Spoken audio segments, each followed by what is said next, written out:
مختلف شعبوں میں نمایاں خدمات انجام دینے والوں کو سول اعزازات عطا۔ ایوان صدر میں تقریب کے دوران صدر مملکت سے ایوارڈ وصول کیے۔ جمہوریت کے لیے گراں قدر خدمات پر نوابزادہ نصر اللہ خان اور عرفان صدیقی کو بعد از مرگ نشان امتیاز کا ایوارڈ دیا گیا۔ وزیر توانائی اویس لغاری، مشیر نشکاری محمد علی، کرکٹر شاہد آفریدی، سابق پولیس افسر معظم جاہ انصاری بھی ایوارڈ پانے والوں میں شامل۔ کوہ پیما شہروز کاشف کے لیے ہلال امتیاز کا ایوارڈ ان کی والدہ نے وصول کیا۔ ادب کے شعبے میں نمایاں خدمات پر عطاء الحق قاسمی کے لیے نشان امتیاز، جبکہ اصغر ندیم سید کو ہلال امتیاز کے ایوارڈ سے نوازا گیا۔ امن و امان، جرائم کے خلاف مؤثر اقدامات اور عوامی خدمت کے اعتراف میں آئی جی سندھ جاوید اعلی موڈو کو بھی تمغہ امتیاز عطا۔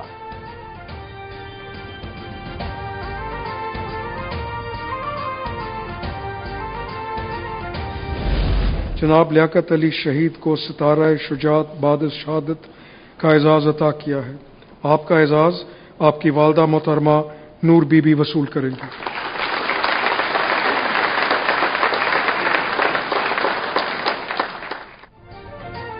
خودکش حملہ آور کو روک کر قیمتی جانیں بچانے والے قومی ہیرو شہید لیاقت کے لیے بعد از شہادت ستارہ شجاعت۔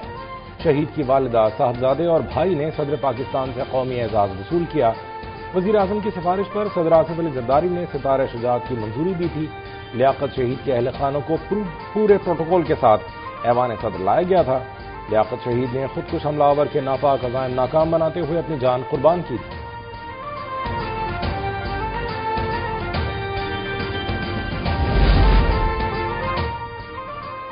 افغان طالبان سے 3 مرتبہ بات کر کے دیکھ لی، کابل ہمیں یہ ضمانت دینے کے لیے تیار ہی نہیں تھا کہ ان کی سرزمین سے پاکستان پر حملے نہیں ہوں گے۔ وزیر دفاع خواجہ آصف کا قومی اسمبلی میں اظہار خیال، کہا ہم روزانہ لاشیں اٹھاتے ہیں، افغان حکومت زبانی کلامی حامی تو بھرتی ہے لیکن لکھ کر دینے کو تیار نہیں۔ مارکہ حق میں شکست کے بعد بھارت پاکستان میں کابل کے ذریعے جنگ لڑ رہا ہے۔ کابل حکومت بھارت کی پراکسی بنی ہوئی ہے۔ دہشت گردی کے باوجود افغانستان سے بات کی۔ اس بات چیت کے دوران کافی لمبے عرصے تک ہمیں کیتی حکومت کی سہولت کاری حاصل نہیں تھی، اب ہم سب ایک پیج پر ہیں۔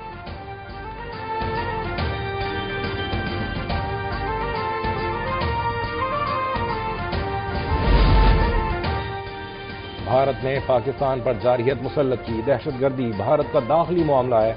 داخلی مسائل کو خارجی اور خارجی مسائل کو داخلی رنگ دینا بھارت کا وتیرہ ہے۔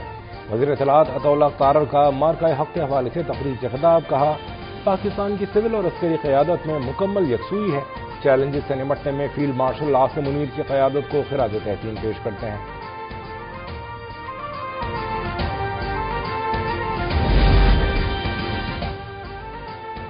پی ٹی آئی کے ایم این اے اقبال آفریدی کے بیٹے نے بلو پاسپورٹ پر اٹلی جا کر پناہ کی درخواست کی۔ اقدام سے ملک کی بدنامی ہوئی۔ وزیر مملکت برائے داخلہ طلال چودھری کا انکشاف، کہا ہم نے ڈپلومیٹ اور بلو پاسپورٹ پر سختی کر کے تعداد کم کر دی ہے۔ بلو پاسپورٹ کے غلط استعمال پر باقی ممالک ہمارے ساتھ ایم او یو سائن نہیں کرتے۔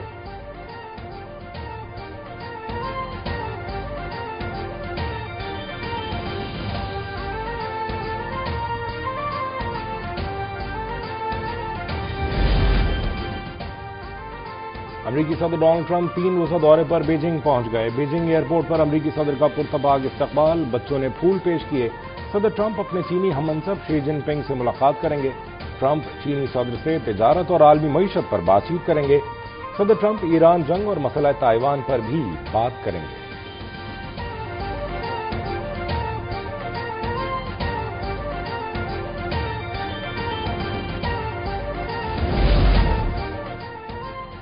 وزیر اعظم شہباز شریف سے وزیر موسمیاتی تبدیلی مصدق ملک کی ملاقات۔ رواں برس مانسون کے حوالے سے تیاریوں پر بریفنگ، پہاڑی علاقوں میں گلوف اور فلیش فلڈ کے پیشگی اطلاعاتی نظام کی تنصیب اور کارکردگی سے بھی آگاہ کیا۔ وزیر اعظم کی مانسون کی پیشگی تیاریوں، پیشگی اطلاعاتی نظام کو مزید فعال بنانے کی ہدایت۔ وزیر اعظم سے وزیر مذہبی امور سردار یوسف کی بھی ملاقات، حج آپریشن کے انتظامات کے بارے میں بتایا۔ وزیر اعظم کی عازمین حج کو تمام سہولیات کی فراہمی کی ہدایت۔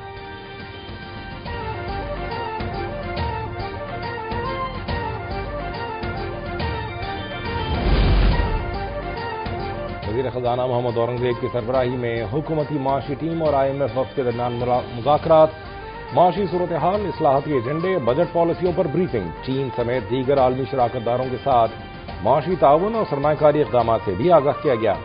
وزیر خزانہ نے بتایا حکومتی معاشی پالیسیاں قلیل مدتی نہیں طویل المدتی اصلاحاتی حکمت عملی کا حصہ ہیں۔ حکومتی ترجیحات میں برآمدات، پیداواری صلاحیت اور سرمایہ کاری میں اضافہ شامل ہے۔ IMF وفد کی پاکستان کی معاشی پیش رفت کی تعریف، مالیاتی نظم و ضبط اور اصلاحاتی عمل جاری رکھنے پر زور۔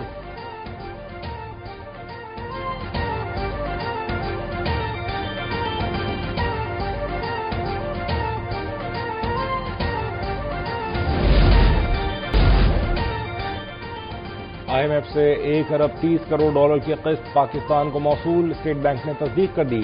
اسٹیٹ بینک کے اعلامیے کے مطابق رقم 914 ملین SDR کی صورت میں موصول ہوئی۔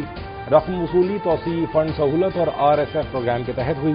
رقم وصولی کے بعد اسٹیٹ بینک کے زر مبادلہ کے ذخائر میں اضافہ۔ IMF کے ساتھ EFF پروگرام معاہدے کے تحت اب تک 46 ارب ڈالر جاری کیے جا چکے ہیں۔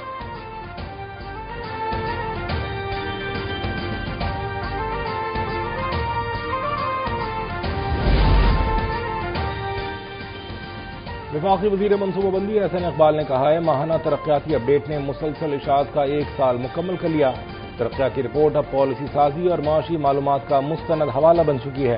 مالی سال 2025-26 کے پہلے 8 ماہ میں کم مہنگائی اور معاشی استحکام دیکھنے میں آیا۔ بڑی صنعتوں کی بحالی، اسٹاک مارکیٹ کی ریکارڈ کارکردگی اور ترسیلات زر میں اضافہ ہوا۔ مشرق وسطی کا تنازع پاکستان کی معیشت کے لیے بڑا بیرونی خطرہ بن گیا۔ تیل کی عالمی قیمتوں میں اضافے سے درآمدی بل اور مہنگائی پر دباؤ بڑھا۔ IMF کے مطابق عالمی شرح نمو 2026 میں کم ہو کر 3.1% رہنے کا امکان ہے۔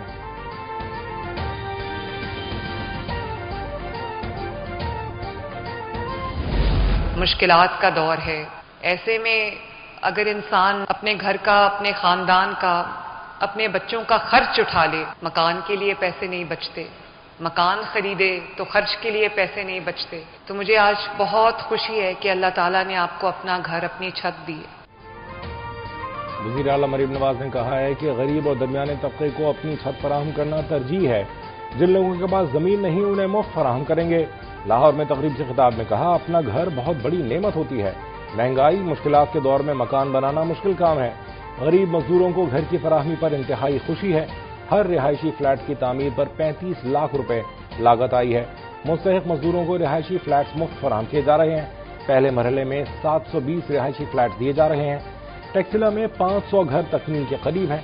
اپنی چھت اپنا گھر پروگرام کے تحت 1 لاکھ گھر مکمل ہو چکے ہیں۔ جن لوگوں کے پاس زمین نہیں مفت فراہم کریں گے۔ 15 لاکھ محنت کشوں کو راشن کارڈ دیا ہے۔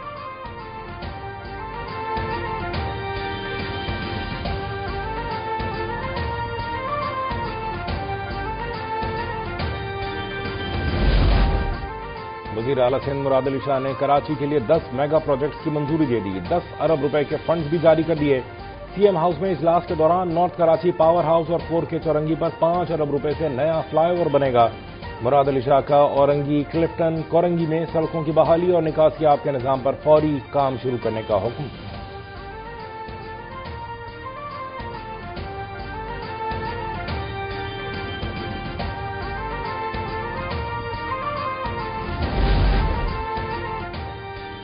چینی کمپنی کی پاکستان میں اہم صنعتی منصوبہ شروع کرنے میں دلچسپی۔ 20,000 ملازمتوں کے مواقع پیدا ہونے کا امکان۔ سالانہ 400 سے 500 ملین ڈالر تک برآمدات متوقع۔ وزارت تجارت کی بریفنگ۔ وزیر تجارت جام کمال سے چینی سرمایہ کاروں کے وفد کی ملاقات میں سرمایہ کاروں کے فروغ، صنعتی تعاون پر غور۔ وزیر تجارت کی چینی سرمایہ کاروں کو مکمل تعاون اور سازگار ماحول فراہم کرنے کی یقین دہانی۔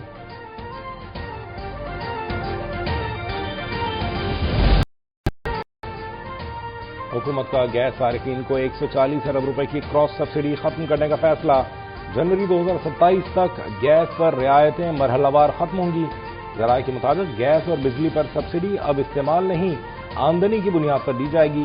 کم آمدنی والے گھرانوں کی نشاندہی کے لیے بے نظیر انکم سپورٹ پروگرام کا ڈیٹا استعمال ہوگا۔ تمام صارفین سے یکساں اوسط گیس نرخ وصول کرنے کی تجویز۔ اوسط گیس ٹیرف 1750 روپے فی MMBTU مقرر۔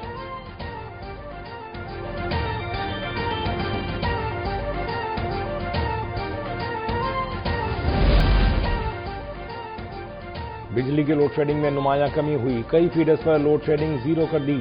پاور ڈویژن میں ٹیکس پیئر پر 400 ارب روپے کا بوجھ کم کیا۔ وزیر توانائی اویس لغاری کا قومی اسمبلی میں دعویٰ، کہا لوڈ شیڈنگ اب فیڈرز کے بجائے ٹرانسفارمرز کی بنیاد پر ہوگی۔ پچھلے مالی سال 74% بجلی اپنے ذرائع سے اور 26% بجلی درآمدی ذرائع سے بنائی گئی۔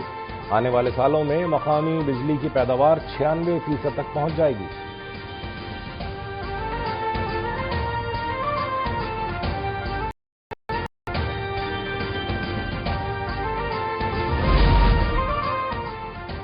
پنجاب میں اضلاع کو مالی خود مختاری ملے گی۔ وزیر اعلیٰ پنجاب مریم نواز کا بڑا فیصلہ، جس کا ریونیو اسی کی ترقی ویژن کے تحت پنجاب بھر میں اربوں روپے کے ترقیاتی منصوبوں کی منظوری۔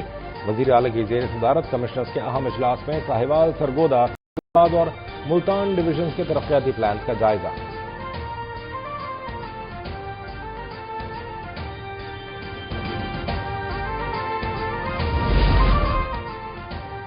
لاہور سمیت پنجاب کے مختلف علاقوں میں موسلا دھار بارش، کئی علاقوں میں 2 فٹ سے زیادہ پانی جمع، شہریوں کو مشکلات۔ واسا برساتی پانی کی نکاسی یقینی بنانے میں ناکام۔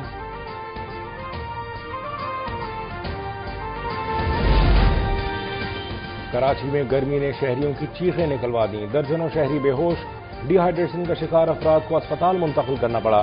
طویل غیر اعلانیہ لوڈ شیڈنگ سے شہری بلبلا اٹھے۔ شہر کے مختلف علاقوں میں 16 گھنٹوں تک بجلی کی بندش نے نظام زندگی درہم برہم کر دیا۔ بجلی کی طویل بندش سے مختلف علاقوں میں پانی کا بھی شدید بحران، شہری شدید گرمی میں پانی کی بوند بوند کو ترس گئے۔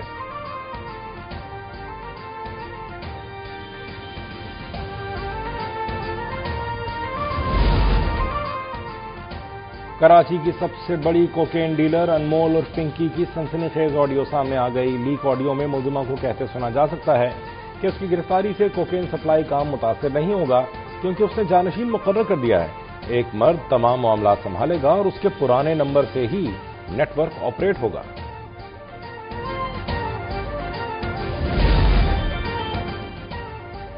منشیات اسمگلر انمول اور Pinki case, D I G South کی درخواست پر ملزمہ کا 3 روزہ جسمانی ریمانڈ منظور۔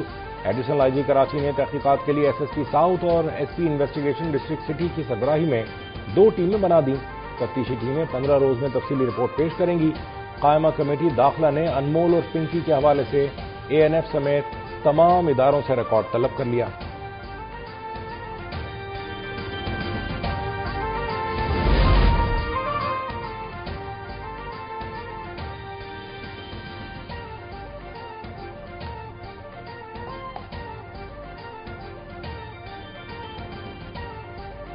پاکستان میں اے ایس لیول میتھمیٹکس کا پرچہ لیک، ریاضی کا پرچہ قبل از وقت شیئر کیا گیا، کیمبرج انتظامیہ کا یہ کہنا ہے۔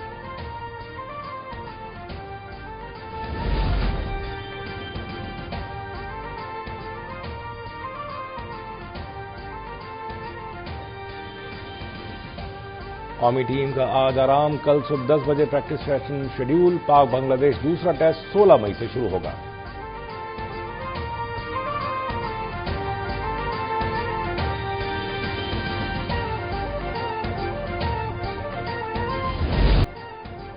اور منفرد انداز اداکاری، جاندار مکالمے اور لازوال کردار کا شاہکار، پاکستانی فلم انڈسٹری کے لیجنڈ اداکار علاؤالدین کی 41ویں برسی آج منائی جا رہی ہے۔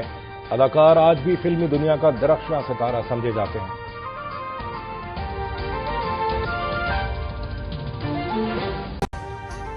ابھی سبسکرائب کریں تاکہ کوئی خبر رہ نہ جائے۔